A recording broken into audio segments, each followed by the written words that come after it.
இது ஒன்றும் பயங்கர ஆயுதமாக தெரியவில்லை. ஆனால் இந்த ஆயுதத்தில் ஏதோ சக்தி இருக்கிறது. இதை என்னால் எதிர்கொள்ளவே இயலவில்லை. மகாதேவர் கூறியிருக்கிறார், மரணிக்கப் போகிறவரின் கடைசி வேண்டுகோளை நிறைவேற்ற வேண்டும் என்று. என்னுடைய இந்த வேலினுள் என்ன சக்தி இருக்கிறது என்று அறிய விரும்புகிறாயா?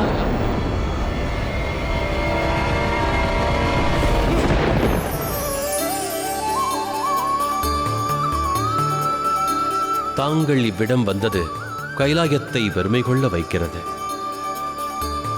தாங்கள் வந்த காரணம் யாது? அனைத்தையும் தாங்கள் அறிந்திருந்தும் தாங்கள் பார்வதி தேவியிடம் நடத்தும் திருவிளையாடலை இப்பொழுது என்னிடம் நடத்துகிறீர்கள். நான் சக்தியின் ஒரு சிறு அம்சம்தான். அவ்வாறெனில் ஆற்ற வேண்டிய கடமைகளை நிறைவேற்றுங்கள். நான் அறிவேன். தாங்கள் அனைத்தையும் அறிந்தவர் மகாதேவா. இருந்தாலும் கூட தங்களுக்கு தகவலை கூறி நான் என் கடமையை நிறைவேற்ற வந்துள்ளேன். கணேசனும் கார்த்திகேயனும் பார்வதி தேவியின் மறுஜென்மத்தை உறுதி செய்து விட்டார்கள். ஆனால் ஒரு உண்மை என்னவென்றால், நம்மிடம் அதிக காலம் இல்லை. மேலும் பானாசுரனின் அழிவிற்காக கன்னிகுமாரி தனது முழு சக்திகளையும் அறிந்து கொள்ள வேண்டும். நாங்கள் அனைவரும் அந்த மாபெரும் சக்தியில் சிறு அம்சம்தான். அனைத்து சக்தி பீடங்களும் நிர்மாணிக்கப்பட்ட பிறகுதான் கன்னி தனது முழு சக்திகளையும் அடைவாள். அதில் கவலையான விஷயம் என்னவென்றால், கன்னி என்பவள் இப்பொழுது வளர்ந்து விட்டாள்.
இங்குதான் இருக்கிறாயா கன்னிகுமாரி? நீ என்னை அழிப்பதற்காக சபதம் செய்துள்ளாய் அல்லவா? இன்று நான் ஒரு சபதம் செய்கிறேன். நீ நாளை காலை சூரிய உதயத்தை காண்பதற்கு உயிருடன் இருக்கப் போவதில்லை. உன்னுடைய அழிவு இன்று இரவே நடக்கப் போகிறது மகாகாளி.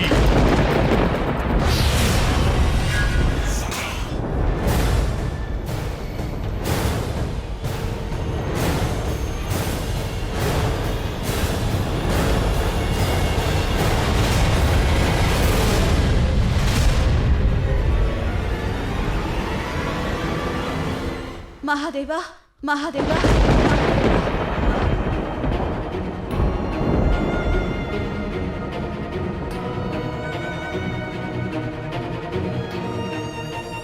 இது கன்னிகுமாரியின் சபதமாகும். தங்கள் மீதான என்னுடைய பக்தி மற்றும் காதல் உண்மை என்றால், நாளை சூரிய உதயத்திற்கு முன்பு தாங்கள் எனக்கு காட்சி அளிக்க வேண்டும்.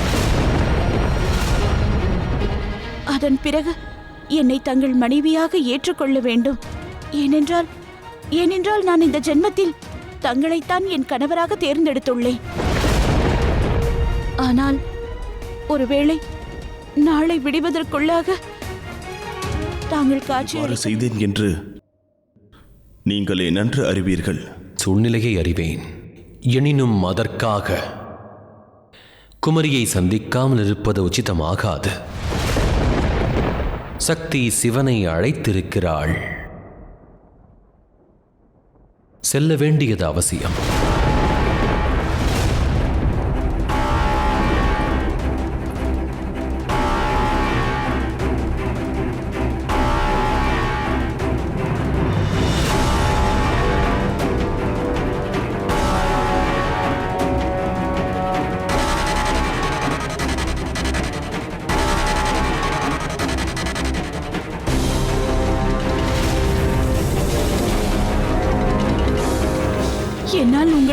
முடிகிறது.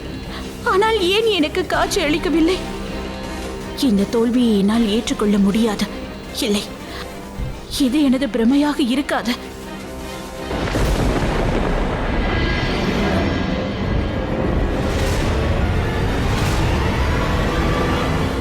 மகாதேவா, தாங்கள் இங்கு வந்துதான் ஆக வேண்டும்.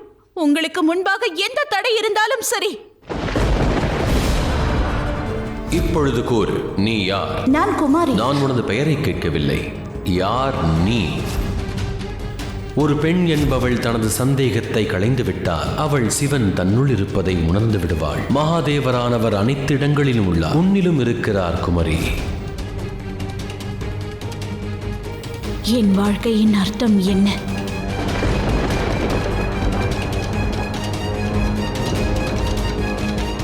குமாரிக்கு தன்னுடைய வாழ்வின் நினைவும் பானாசுரனின் அழிவும் நினைவிற்கு வந்துவிட்டாலும் இப்பொழுதும் அவர்களிடம் பானாசுரனோடு யுத்தம் புரிவதற்கு சக்தி கிடைக்கவில்லையே.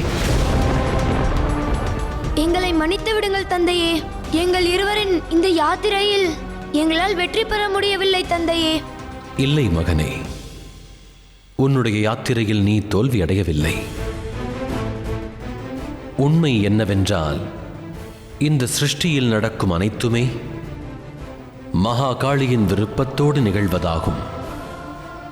எனவேதான் ஒரு முக்கிய பொறுப்பை நீ நிறைவேற்ற வேண்டும் என்ற காரணத்தினால் உன்னை இவ்விடம் அழைத்துள்ளார்.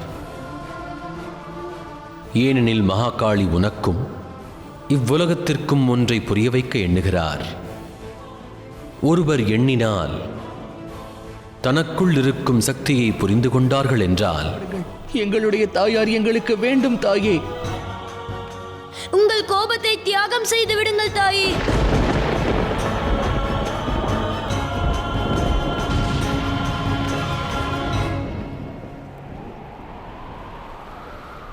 கௌரி,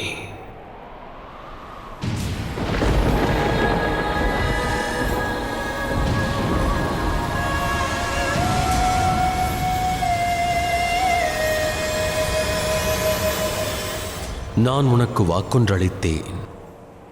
உன் பாதத்தை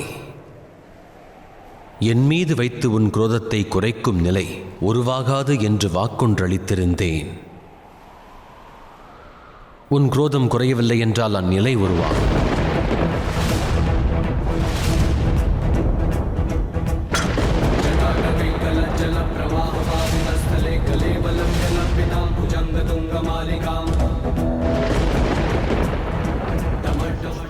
இது நடக்க வேண்டும் என்றால் நான் ஐம்புலத்தையும் ஒன்று சேர்க்க வேண்டும். ஐம்புலத்தின் தவத்தினால், அதனால் கிடைக்கும் சக்தியினால் மானசாவின் உடல்நிலை, இவளுக்குள் இருக்கும் சக்திகளை இவளால் கட்டுப்படுத்த இயலும். நீ மானசாவை கைலாயத்திற்கு எடுத்து செல். கைலாயத்தில் இருக்கும் சக்திகள், அந்த இடத்தில் இருக்கும் பிரதிபலிப்பு, ஐம்புலத்தில் இருக்கும் சக்திகளை வைத்து இவளை வளர வைக்க முடியும். ஒருமுறை இது பூர்த்தி அடைந்து விட்டால் அதன் பிறகு மானசாவின் தமையனாக நீ நிச்சயம் மகிழ்ச்சி அடைவாய். கவலைப்படாதே வாசுகி, அனைத்தும் நன்றாகவே நடக்கும்.